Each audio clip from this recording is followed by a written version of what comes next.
Internet freedom offers opportunities for limitless information, expression of opinions, and global connections, but it also brings challenges related to privacy, the spread of falsehoods and disinformation, and societal polarization. One could say that internet freedom implies that it is not restricted, no technical obstacles are put in place, and one can also assume that it means there are no legislative hurdles, that people are not punished or sued for expressing free speech on the internet.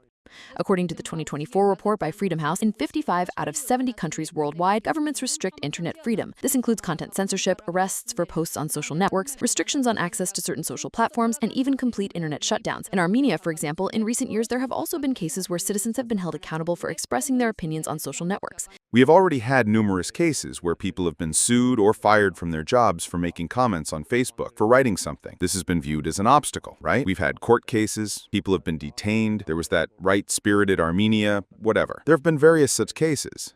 Internet freedom is often perceived as an unlimited opportunity to express thoughts and opinions, but it can also create an environment where the lack of control becomes a very serious challenge. If we are already using the words freedom, permissiveness, or addiction, what does this imply? It implies, so to speak, a certain uncontrollable atmosphere, an uncontrollable domain, which for us becomes, in social relations, in all types of relationships, in all domains of relationships, vulnerable. It becomes a problem to which I think we are all subject. The psychologist assures that complete internet freedom, uncontrolled information, and hate speech affect the behavior of society. The propagated hate speech, the propagated phenomena, which if presented in a filtered or competent manner, would actually be guiding, purposeful, and analyzable for us. At this moment now have that same, so to speak, directed in a negative sense, significance on different strata and groups of society. And what does the individual do? Perceiving this, the individual tries to spread that same hate speech, that same, so to speak, attitude themselves. Restrictions on internet freedom are often justified by the need to protect national security or public order. Yes, in a war or a bad propaganda situation, when there is foreign propaganda interference against the country, the state can consider its restrictions, but it must be done with a mechanism that makes it possible to understand, explain, and appeal if there are unjust restrictions.